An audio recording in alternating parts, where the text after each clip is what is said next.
Guys, Nizam ఏరియాలో పుష్ప 2 టికెట్ల రేట్లను పెంచుకునేందుకు అనుమతులు ఇచ్చారు అండ్ ఏపీలో కూడా ఛాన్స్ ఇచ్చారు. తెలుగు రాష్ట్రాల్లో పుష్ప 2ను మొదటి వారం రోజుల్లో చూడాలంటే జోబుకు చిల్లు పడాల్సిందే. పోనీ ప్రీమియర్ చూడాలంటే కిడ్నీలు అమ్ముకోవాల్సిందే. Just kidding. ఇవే కాకుండా ముంబైలోని my son PVR Jio world drive లో టికెట్ల రేట్లు భయపెట్టేస్తున్నాయి. ప్రత్యేక స్క్రీన్ లో ఏకంగా 3,000 రూపాయలు వసూలు చేస్తున్నారు. సాధారణ టికెట్ ధర 700 రూపాయలు. అందులోనూ స్పెషల్ స్క్రీన్ లో చూడాలంటే 3,000 రూపాయలు కట్టాల్సిందే. బాలీవుడ్ కు చెందిన స్టార్స్ సినిమాలు మాత్రమే చాలా రేర్ గా రిలీజ్ చేస్తూ ఉంటారు అండ్ ఈ స్క్రీన్ లో ప్లే చేస్తూ ఉంటారు. మొత్తానికి పుష్ప 2 రేంజ్ తెలుగు రాష్ట్రాల్లోనే కాకుండా మొత్తం దేశవ్యాప్తంగా ఉందని వీటన్నిటిని చూస్తే అర్థమవుతుంది.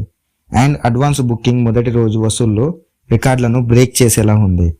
గైస్, మీకు ఏమనిపించిందో మీరు కూడా కామెంట్ చేయండి. టికెట్ బుక్ చేసుకుంటే వాటి రేట్ ఎంతో కామెంట్ చేసి చెప్పండి. Love you all.